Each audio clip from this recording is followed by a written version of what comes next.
Hello and welcome to Envision Innocence 2020, a virtual event supporting the Tennessee Innocence Project. I'm Demetria Kaladimos, and I'm pleased to be hosting our gathering this afternoon. As a career journalist, I've covered crimes, courts, corrections, and capital punishment. In fact, one of my first assignments in Tennessee more than 35 years ago was to sit with a family in their living room awaiting the execution of their daughter's accused killer. Now, that was long before anyone could have imagined the invaluable tool we now have in DNA testing. For the past few years, as a private citizen, I've made regular visits to some of the men on Unit 2, Tennessee's death row. And I've learned a lot. We've talked for hours, both in person and on the telephone. Two of the men I came to know died of cancer before their execution dates. That experience has given me new insight, stronger empathy, and a healthier skepticism, especially when it comes to circumstantial cases where an individual's life is on the line. I'm pleased that our state now has an innocence organization to thoroughly review cases that might otherwise end without the truth ever being known. Thank you, Demetria. We are thrilled to have you here with us today. I'm Jessica Van Dyke, Executive Director of the Tennessee Innocence Project. For those of you joining us for the first time, we are an organization dedicated to investigating and litigating claims of actual innocence and wrongful conviction made by persons incarcerated in Tennessee. We hope today's event will give you a greater understanding of the work we do and a true appreciation for why we do it, the clients. Thank you, Jessica. We have a great program for you this afternoon. You'll hear from some of the organization's supporters and from exonerees who have lived and survived the unimaginable horror of a wrongful conviction. The keynote portion of the program will be a conversation between Pulitzer Prize-winning author and historian John Meacham and Dr. Yusuf Salaam, a member of Central Park Exonerated 5. Finally, we'll cap off the event with a performance by award-winning country singer-songwriter Eric Church. Now, the goal of this event is to help raise additional funds for the Tennessee Innocence Project so that they can add more people to their team to reach more clients. You'll see a text to donate codes out on the screen throughout this event, and you can use that code at any time to make a donation during today's lunch hour, or if you're watching even months later. It's a very simple process. You can text TIP, that's TIP, to 44321. TIP to 44321. The donation link will be texted right back to you. You'll be able to see the donation thermometer and see exactly where TIP is at hitting a goal. We hope you can help us reach or exceed the goal and move this organization forward. Well, let's kick things off with this message from author, lawyer, and news commentator Van Jones. Hello, I'm Van Jones. I'm very proud to be a part of this event. I just want to say from the very beginning, I am a very proud son of Tennessee. I grew up in Jackson, Tennessee, Madison County. I graduated from the University of Tennessee at Martin. My mom grew up in Jackson. My father grew up in Memphis, Shelby County. I think we may go back 6 or 7 generations in Tennessee. So everything I am comes out of being from the Mid-South. The values that we have, especially when I was growing up, everybody counts, everybody matters. Doesn't matter if you're the dentist, doesn't matter if you're the janitor, everybody gets the same yes sir, no ma'am, how are you? Those values make me very proud of my home state. And I'm also very disappointed that those values we are not applying in the criminal justice system in Tennessee. We are unfortunately in the top 20 for locking people up, but we're not in the top 20 for lifting people up, and we can do a lot better. Most of the other states have been much more willing to admit mistakes, which I was raised to do, to apologize, to amend, to atone. All of those values I was raised with in Tennessee should be applied to the criminal justice system. We shouldn't be bringing up the rear on exonerations. We're not that perfect that we have so few people to exonerate. There have been 2,300 people exonerated in the country. We've only done 23, and the majority of those were white, when we know that most of the injustice in our system is to people who are not white. And so you have a tremendous opportunity tonight and going forward to support the Tennessee Innocence Project.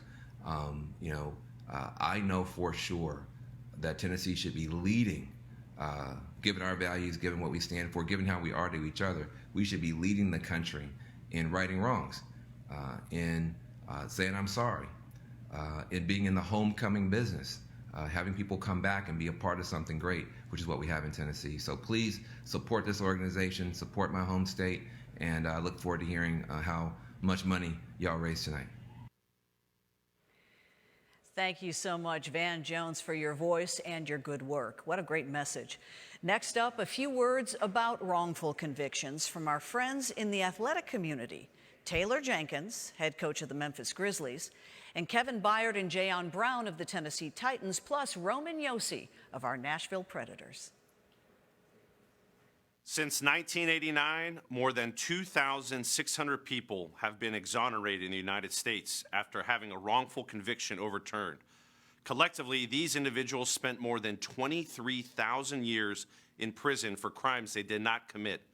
And these numbers only capture the experience of those who have successfully fought for and won full exoneration. We know that the issue of wrongful conviction is actually much larger than this, but do not know how many thousands of innocent people remain in prison today. The impact of such grave and widespread injustice is hard to fathom. That is why I'm joining the Innocence Network on the 7th Annual International Wrongful Conviction Day to demand justice and accountability.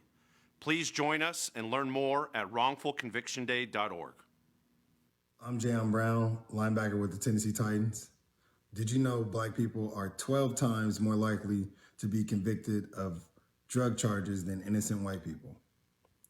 We are also 7 times more likely to be convicted of murder charges.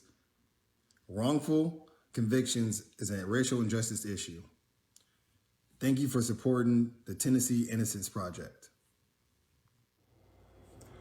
I'm Kevin Byard, safety from the Tennessee Titans. We know wrongful convictions are a racial justice issue, and black people like myself are more likely to be convicted for wrongful crimes. The Tennessee Innocence Project represents innocent people in our prisons and works to prevent wrongful convictions in the future. Thanks for supporting their efforts. Innocent people are falsely incarcerated every day in the United States and throughout the world. These people face a lifetime of hardships because of these wrongful convictions, some even leading to death and executions. We cannot measure the amount of suffering and injustices from these terrible situations, but we can work together to bring the truth to light. I am Roman Yossi, and I stand with the Tennessee Innocence Project. Hi, I'm Amy Richards, a member of the Board of Directors for the Tennessee Innocence Project. I'm honored to be with you for Envision Innocence 2020. I joined the board of this incredible organization because as a former lawyer, I know how important this work is in ensuring justice and fairness to all individuals who are charged with criminal conduct. Even one person serving time for a crime he or she did not commit is too many, and unfortunately, there's so many more innocent people doing so. Did you know that according to the National Registry of Exonerations, of the nearly 2,700 exonerations in the United States, Tennessee has seen only 23 in its state courts. Those exonerees served 238 years for crimes they did not commit. And those are just the exonerees we know about. We are far behind other states that have had fully staffed, full-time innocence organizations. How can we make a change, and how can we do better? By funding and supporting TIP right here in our home state. We're asking you to make a donation of any size today. Even better, you can become a monthly donor. You can do so by texting TIP to 44321. Now, let's hear from 2 exonerees about the challenges faced by those who are wrongly convicted of crimes they did not commit. The wheels of justice move slow. And a hard part for me was to believe in a justice system that had convicted me to free me. And to be accused of killing your own, that hurt me, man, so bad. Because I tried all I could to save my son. My trial started July 9th, 2013. I was convicted on that Friday, the 13th. So there was no time for goodbyes, for hugs, for kisses or handshakes, getting your affairs in order. I was instantly locked up. It was go directly to jail.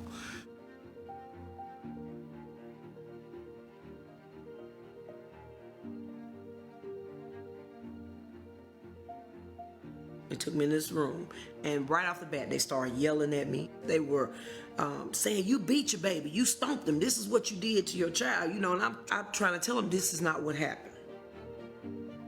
They charged me with capital murder in the course of child abuse, and I was sentenced to die.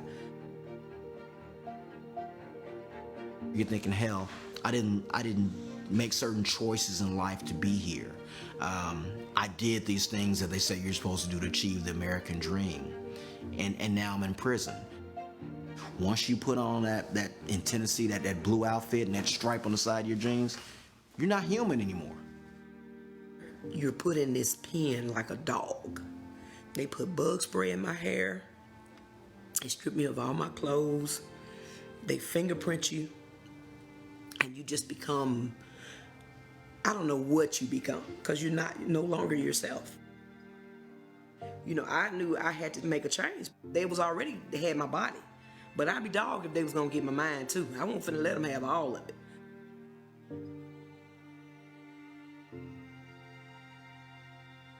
They went right to the hospital where my son's records was. They found out that he had heart problems, kidney problems, and chronic bowel syndrome. It was nothing that I had did to cause his death. I just didn't know how to do CPR.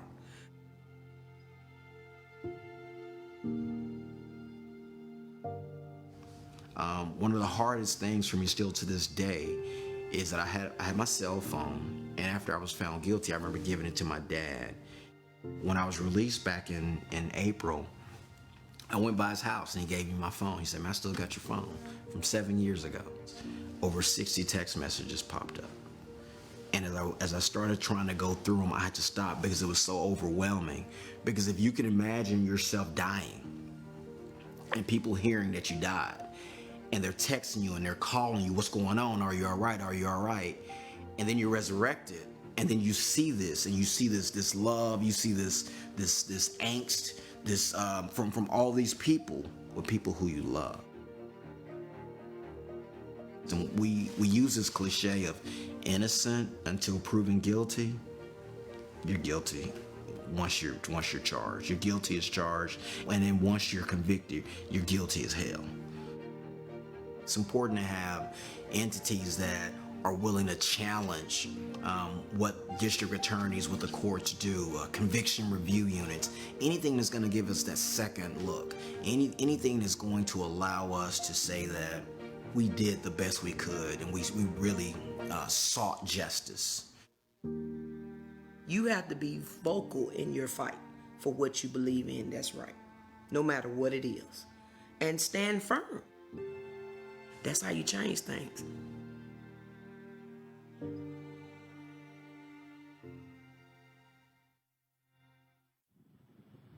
For over 20 years, the Schooner Foundation has been committed to advancing human rights initiatives, both in the United States and around the world.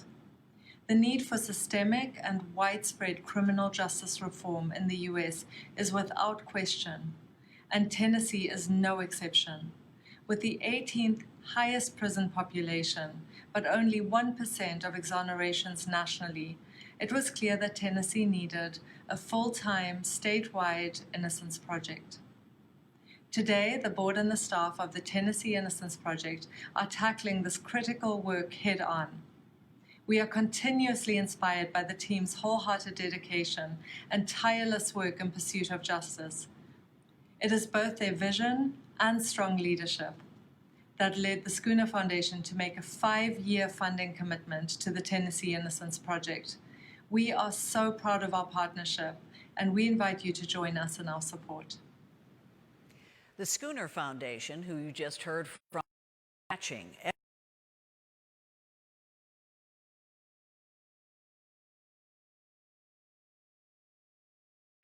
and please donate by texting TIP, T-I-P, to 44321 or tninnocence.org. And now for our main event. In 1989, a series of attacks occurred throughout Central Park in New York City, including the violent beating and rape of a young woman jogging inside the park. It was one of the most publicized crimes of the 1980s, and it became known as the Central Park jogger case. 5 young men, all people of color, were convicted of the offense after giving false or coerced confessions. These men, these teenagers, ranged from 14 to 16 years old. Corey Wise, Raymond Santana, Kevin Richardson, Antron McCrae, and Yusuf Salam. Eventually, after a third-party suspect, Matthias Reyes, admitted he committed the rape, DNA testing exculpated the 5 men and confirmed that Reyes had committed the crime. After serving 6 years and 8 months, Yusuf Salam was exonerated and released. In 2014, the Central Park Five received a multi-million-dollar settlement from the city of New York for its grievous injustice against the men. Yusuf was awarded an honorary doctorate that same year and received the President's Lifetime Achievement Award in 2016 from President Barack Obama. He was appointed to the board of the Innocence Project in 2018 and released a Netflix feature-limited series called When They See Us, based on the true story of the Central Park Five, with Ava DuVernay, Oprah Winfrey, and Robert De Niro producing in May of 2019.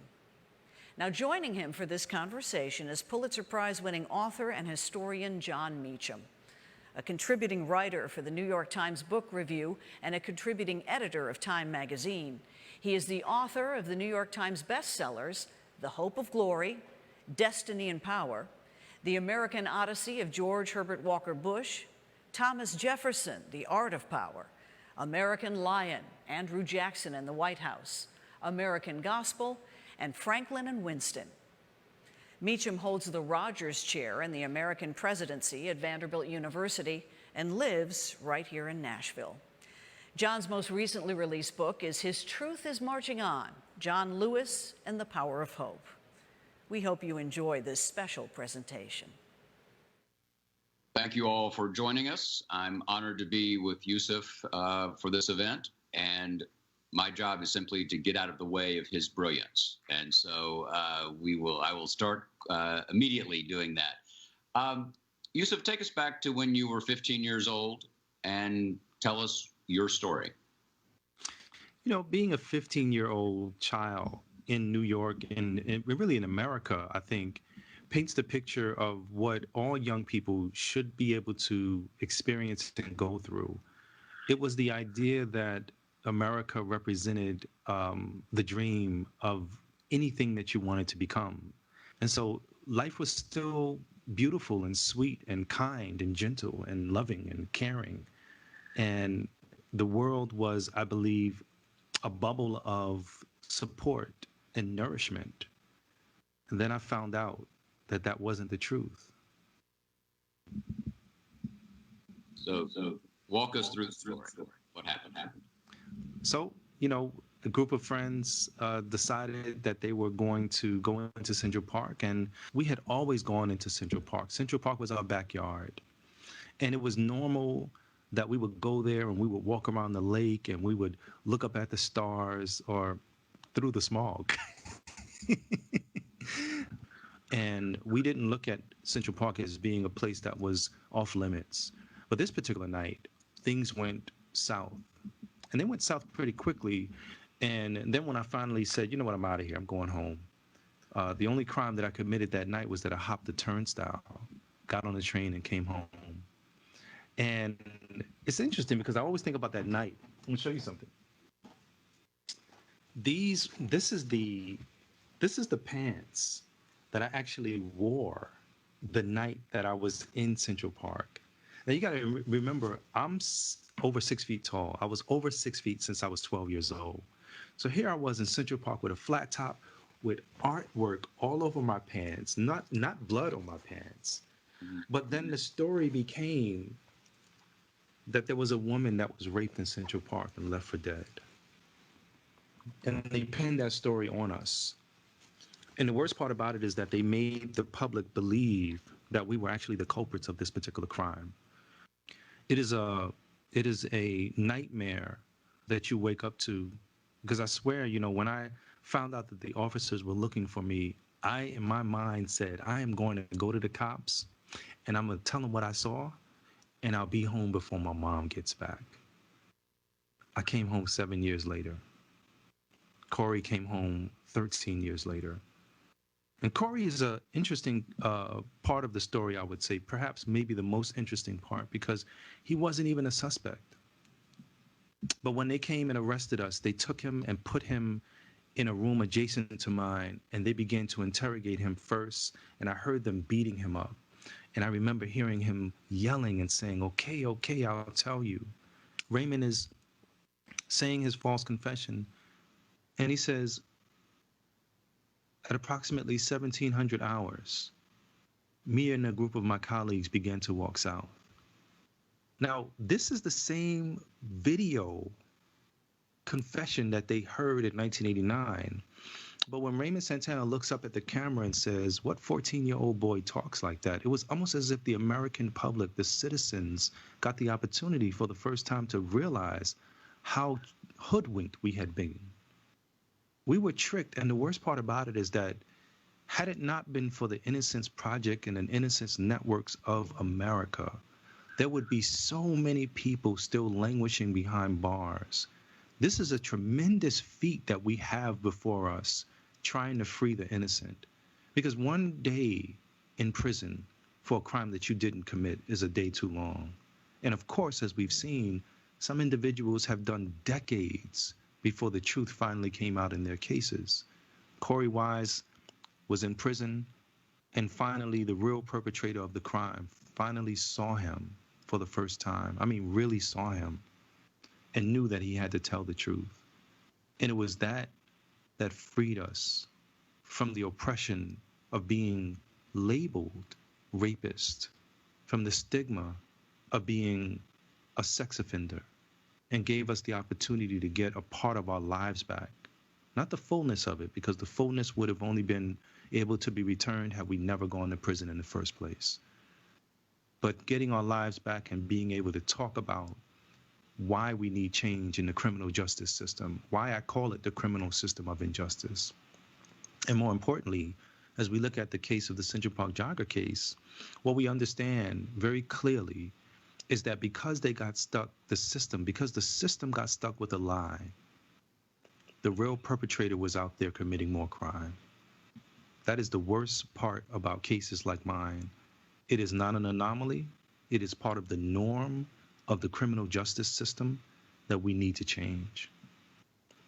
When you look back on your 7 years, what are the lessons for you? How are you today what you are for good and for ill because of that experience? I think we all come out of being run over by life with indelible scars. And it is our ability to, as the great philosopher Cardi B says, fall down 9 times and get up 10.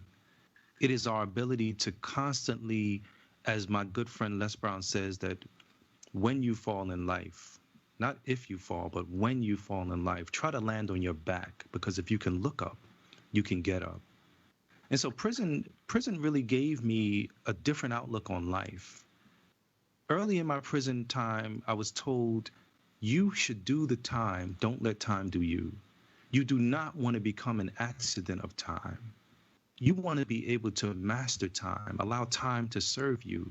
And so while I was in there, I remember hearing a great poet say the words, prison life in many ways can be likened to the womb. If the life inside becomes stillborn, the womb becomes the tomb. I knew I didn't want to die in there. I knew that ultimately what they were trying to get me to agree with was their idea, their definition of me, that I was a criminal, that I could only be relegated to this new modern day cotton fields. So one of reforming the system that you've been talking about, be specific with us. What are the steps? What are the policies that we should be supporting? How can we do it? to try to ameliorate this and make sure that fewer people face what you had to face? Well, I tell you, part of the truth of what we need to look at as we examine what the system is that we need to really understand that the system is actually not broken. And so reforming the system, to me, sounds like putting a Band-Aid on the problem. The system has to be completely torn down, which doesn't mean that we live without a system, but what it does mean is that we build a new system that includes all of us. Because I think that when you look at the prison industrial complex, and as an example, I'm going to give you my prison number, which was 95A1113. That number represents three things. In the number is the year, the time of year, and my position in line. The year was 1995 when I turned 21 and was introduced to the big house. The time of the year was either A, B, or R. A signifying the first half, January through June. B, the second half, July through December. R, recidivism, or you left and you returned. This is where it gets, the rubber hits the road, as they say. 1113 meant that I was the 1,113th person to enter the door. My birthday's in February. So from January until February 27th, I was the 1,113th person to come through that door. The understanding that I realized in the prison that I was in was that this was only one prison in New York. I jumped out of that reality to understand that in New York, how many other prisons are there and how many other people representing me does this mean? And then you jump out of that into the whole of the United States and you realize the real seriousness of the problem. As we look at the landscape of the prison industrial complex, the overwhelming majority of people there look like me, look like Black and brown folks. Give us a last word, kind of a benediction on what we should do. What should the people who care about these issues but who have not experienced them firsthand, where should we be involved? Where should our energies be directed? Give us a sense of some marching orders. You know, I want to say that I echo my brothers, the sacred brothers called the Exonerated Five, especially Raymond Santana when he said things like, we should occupy all spaces. Because as we look at our lives, there's value there. There's purpose there. There's things that we all need to be doing, and we need to do it with a certain sense of urgency. And so part of what I would say is that we need to participate fully in life. If we want to really do the right thing, we have to look at our lives and then look at the lives around us and then realize that we can be a community, we could be a nation, we could be a family of human beings in America being very progressive. Because part of it really is a revolutionary act. It's a revolutionary act in order to show up in your life with purpose and on purpose, realizing that you, when your mother and father got together, were one of over 400 million options, and you were chosen. That means that you are here because you're supposed to be here. And so when I look at my life in particular, I know that it doesn't benefit us for me to hide in plain sight, that I have to use my voice to talk about these issues in a very real and powerful way, that I have to share my experiences so that there will never again be another Central Park 5. We became the modern day Scottsboro Boys. But more importantly, that we understand as a media, as a citizen, as a social network, everything that we have, that we need to do right by what we have. And what I'll share with you last is a poem that I always call my signature poem. It's called The Revolution Will Not Be Televised. The revolution will not be televised. I can remember when that statement made me sad inside. Too young to be in it. Now I couldn't even see it. Why? Why couldn't the revolution be televised? The Last Poets, Gil Scott-Heron, As I grew up, I began to see they left theirs, and I too wanted to leave a mark on history. A man and a half, and I wanted to bask in that task that set men free. But a revolution, the revolution, is where I knew I had to be. The revolution will not be televised. They didn't want to display the victory of those quote-unquote lesser men. The revolution will not be televised. Smile. I know, because I am the revolution. Thank you, my friend. Appreciate it. My pleasure, and thank you as well. The story of the Exonerated Five is shocking, tragic, and unfortunately too common.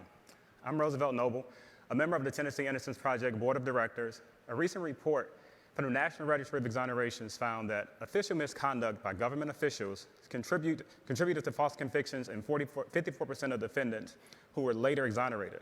In 44% of exonerations, exculpatory evidence, this is evidence favorable to the defendant, was concealed and never turned over.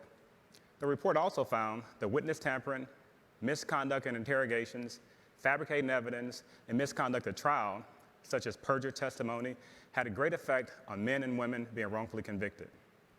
The Tennessee Innocence Project gives people behind bars the opportunity to prove their innocence. I joined the board and I support this critical cause in large part because I've personally known people who've been wrongfully convicted.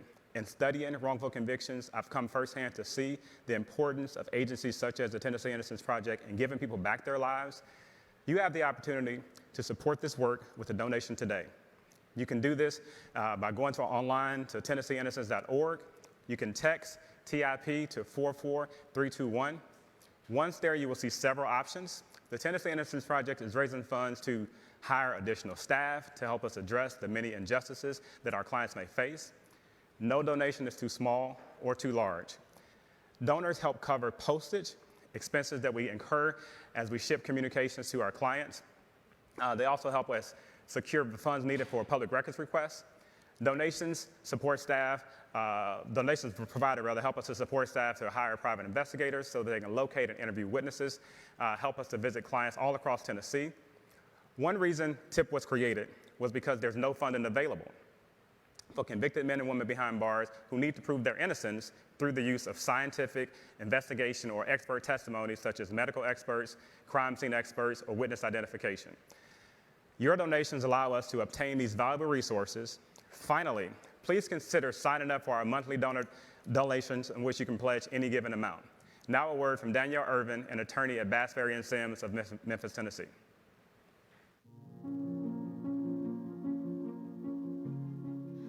I think when people are first exposed to innocence work and they find out that an individual has been incarcerated for however many years and they didn't do it, people tend to be very surprised and they think, my gosh, how could that have happened? This is America, this doesn't happen here, we have a justice system. And I think one of the most surprising things for people when they start actually working in this field is it's not surprising at all. Our criminal justice system is so far from perfect, but even if it was, it's run by humans, and humans make mistakes. I think the Tennessee Innocence Project came to Tennessee at a time where Tennessee was very behind in what it needed to be doing. And by having this organization here, we have the opportunity to not only catch up to other states, but to also change that narrative and become a leader in what we're doing with post-conviction relief. But in order to do that, we need more help from attorneys across the state. I think this is something that civil attorneys can make a big difference in. These cases focus on life and on liberty. And the Tennessee Innocence Project, their whole mission is to make sure that somebody who is innocent doesn't lose those two fundamental things.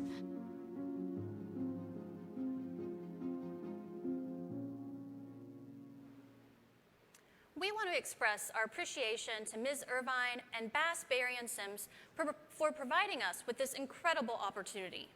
All of our pro bono partners across the state are vital to our success. Now, for my personal favorite part of our annual event, the thank you to our sponsors. We wouldn't be here without them. They are our organization's backbone. We want to acknowledge our exoneration sponsors, Bass, Berry, and Sims, Bart, Durham, Injury Law, Amy and Frank Garrison, Amy and Clay Richards, Amy and Stephen Ross Johnson.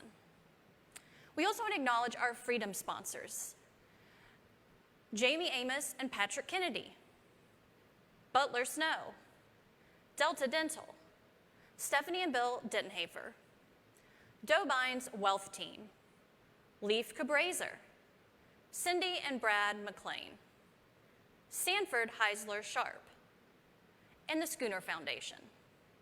We also want to thank each and every advocate sponsor that we received this year. This was a wide variety of individuals and law firms that took time to support us and the work that we do.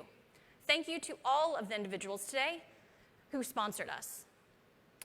Thank you to the individuals today who took time to record a performance of the event for today's event.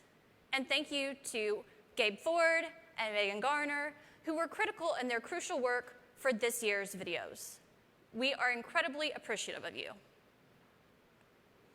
I would also be remiss not to mention the board of directors led by Stephen Ross Johnson, which is the cornerstone of this organization, as well as our advisory council members.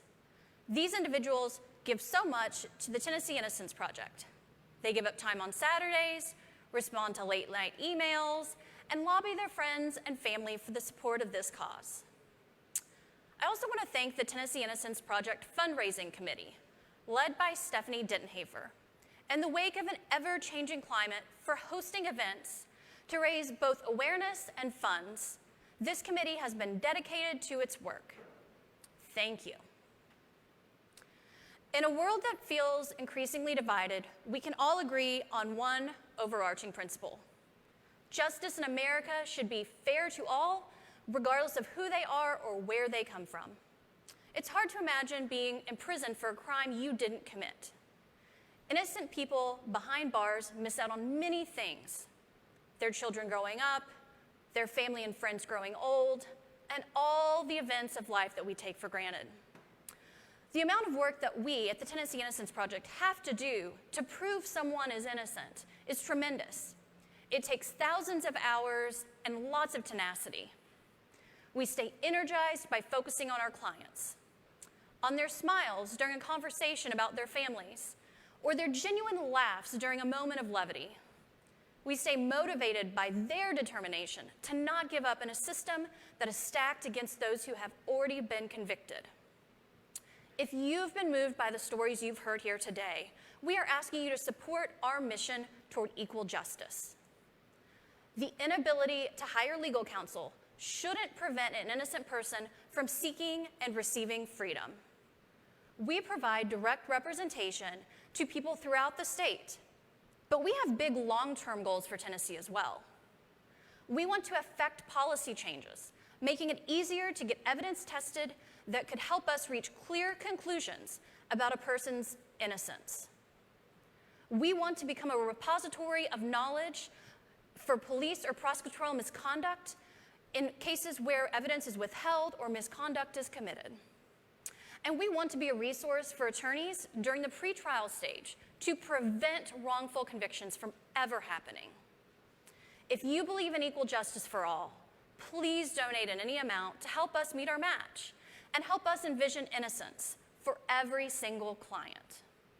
With your help, we're able to give hope and dignity to those who have been left to fight for their freedom on their own without the help of an attorney. And last, but certainly not least, we are excited to present a fan favorite, award-winning singer-songwriter, Eric Church, performing his song, Kill a Word. Thank you for joining us today.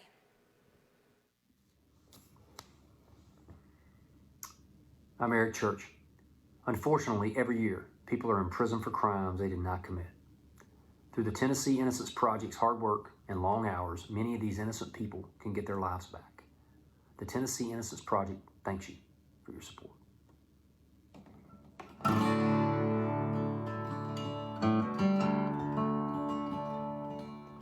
If I could kill a word and watch it die, I'd poison never, shoot goodbye, and beat regret when I felt I had the nerve. Yeah, I pound fear into a pile of sand, choke lonely out with my bare hands. I'd hang hate so that it can't be heard. If I could only kill a word. Yeah, I take brokenness out back, break heartbreak, stand there and laugh right in its face while shooting at the bird. I'd put upset down in its place, I'd squeeze the life out of disgrace, lay over under 6 cold feet of dirt. If I could only kill a word.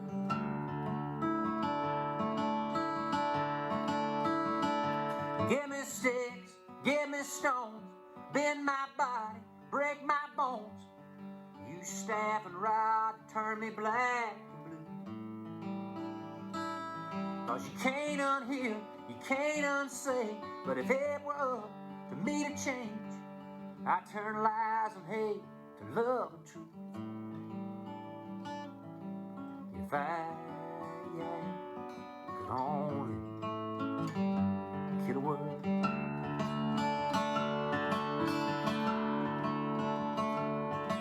Yeah, I'd knock out temptation's teeth, I'd sever evil and watch it bleed, and light up wicked, stand and watch it burn. Yeah, I'd take vice and I'd take vow, and tie them up there with high style, and hang them high and leave them for the birds. If I could only kill a word. So give me sticks, give me stones, bend my body, break my bones. Use staff and rod to turn me black and blue. You can't unheal, you can't unsay, but if it were up to me to change, I'd turn lies and hate to love and truth. If I could only kill a word. Yeah, if I could only, if I could only kill a word.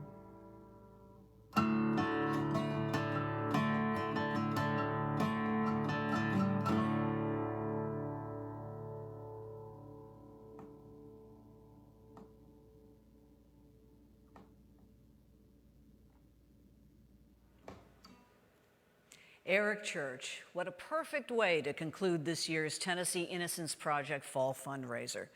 Thanks to all of you for joining us and supporting this life-changing work. Take care. Have a wonderful day.